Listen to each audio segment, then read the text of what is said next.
What's going on, everybody? It's Retrospective here. Today we're going to be starting the build for the Triumph restoration, and it's a Bonneville 750cc. As you can see, I already took off the carburetor off the engine out of the bike. I do have the pins already out. This is the first thing that you have to remove to be able to get the carburetor actually off of the bike. I went ahead and loosened up all of my bolts, so that way it's just going to be an easy unscrew, and then I'll have to also unscrew these 8 screws on each carburetor. So this is just going to be part 1 of the Triumph restoration build, and if you want to see more videos and the full project become complete at one point, make sure you hit the subscribe button and the bell below, so that way you get notified of every time I upload a video and you'll be the first ones to see it. So I'm going to start by taking off the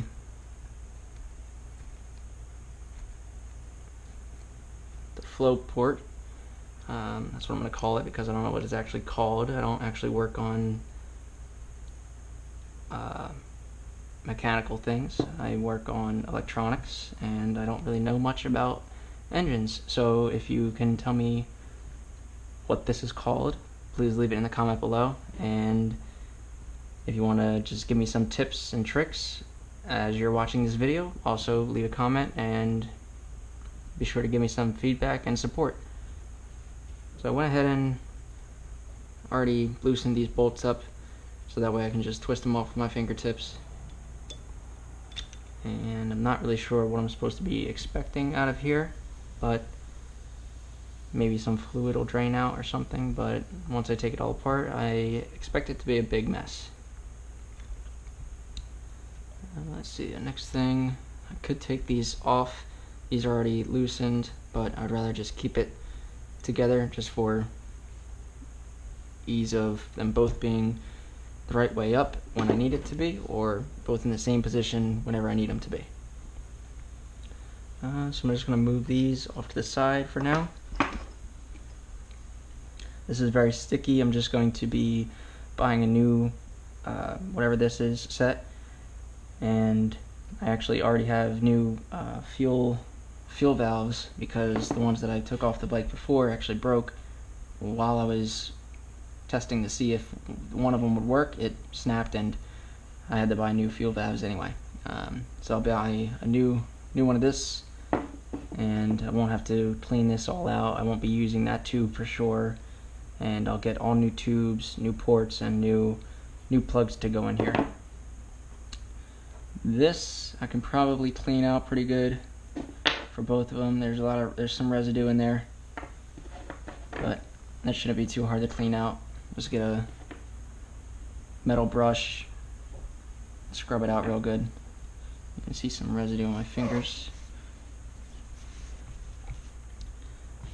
So we'll start taking it apart. And excuse me if my hand gets in the way of the video, or if anything else gets in the way of the video. I'm doing this from my GoPro attached to a hat and not a helmet, so hopefully the view is good. I tried to angle it as best as I could, so that way you get the best view of what I'm seeing and what I'm doing.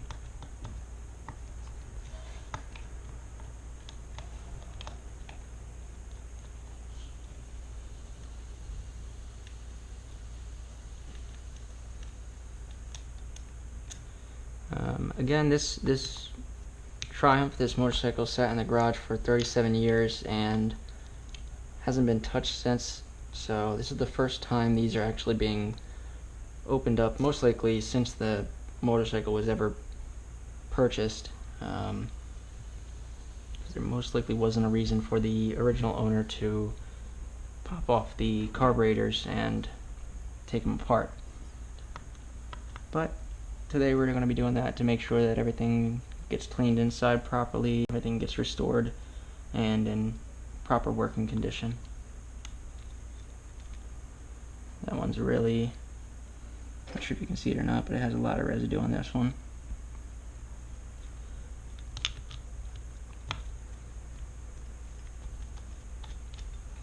I will have to keep these parts organized so that way when I do go about putting it back together, I know what goes where and how to reassemble it.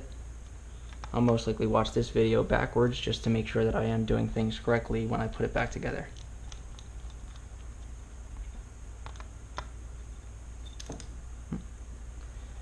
Just drop that. There we go.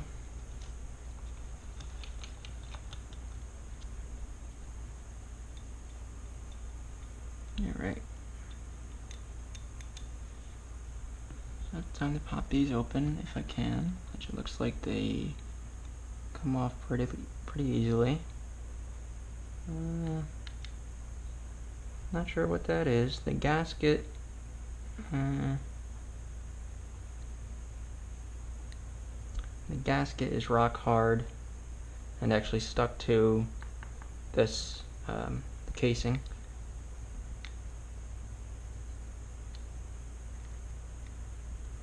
Residue is definitely not as bad as I would expect it to be for sitting 37 years, but cleanable. And I should be able to reuse this, no problem. Again, I don't know what this is actually for. If you guys do know what it's for, please leave a comment. I know that this is how the gas gets into the bike, but that's about it. Or into the engine, that is. Let's see if I can pop it open. There we go. This just came off of there, like that. This just comes out, I guess. Did not expect that to just come out like that. This might have to go back in a certain way, but I'll figure that out.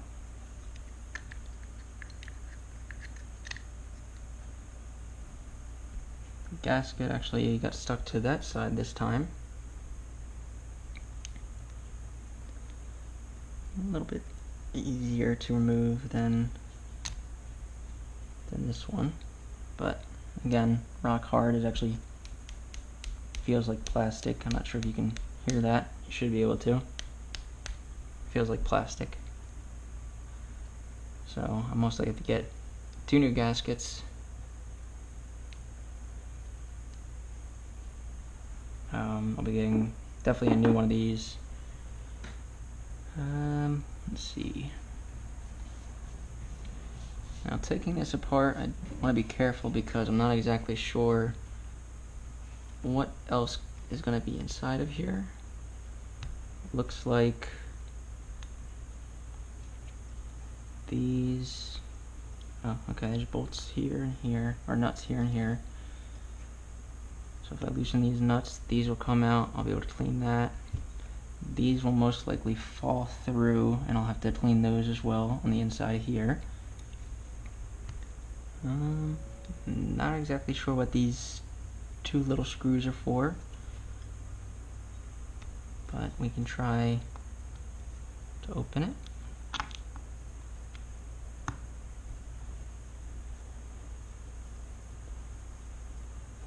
So if I take this tiny little screw out, it's very small.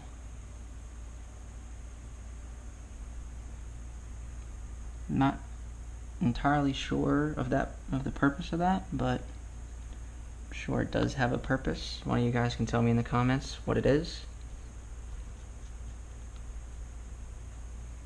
Again, I'm just going to be keeping all the parts in the same general area of where they would normally go in relation to the carburetors.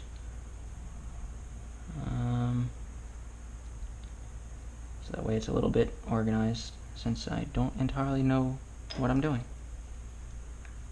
And this is my first time ever taking apart an engine slash carburetor slash transmission slash gearbox. I'll be doing all that. The electronics seem pretty good. Might want to redo the wiring on it, on the bike, that is. But I actually cleaned up the paint. Not sure what this goes to. Let me check that. Okay, so there's a little pin inside here.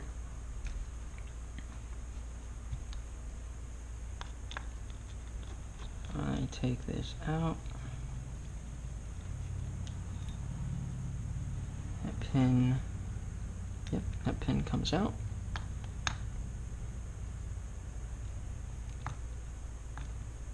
Ooh, this one's really stuck. I do not want to strip the screw, especially not the screw head. Got a lot of residue built up right on this one.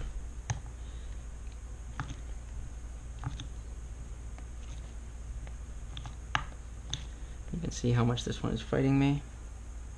There's nothing that should be holding it back except for just the residue inside of the chamber. I'm going to turn it on this side. You can see it's very easy to strip the screw head.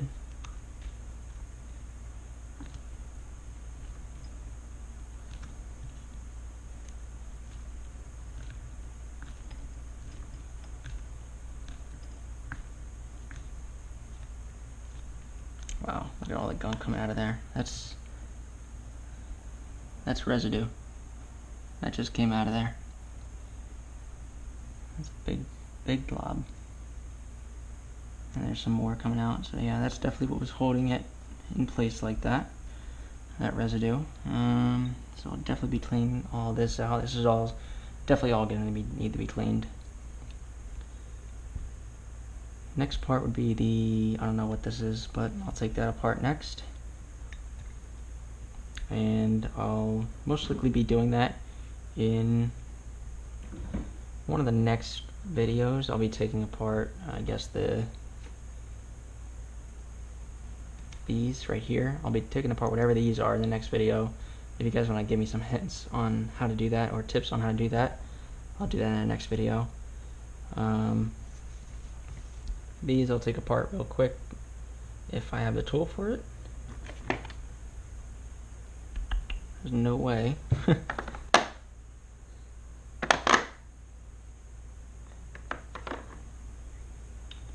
gonna take a shot in the dark here. We're gonna go ahead and say that these deep socket hex bits are not. Oh, maybe it is. It is deep enough. Never mind. I'm a liar. So I'll take these off. Alright, maybe not. This is a little bit difficult. This one has a lot of residue buildup. This one looks a little bit more clean. This one definitely has a lot of residue. I'm not sure if you can see that in the pit of the carburetor. This actually is looking like it's bare metal. This actually, you can see all the residue still in there.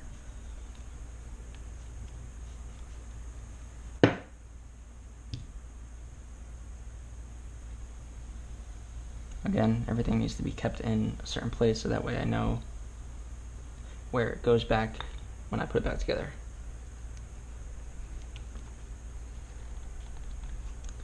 Yep, looks like I might have to get a different type of tool or something that'll make my life a little bit easier when I'm trying to open these up.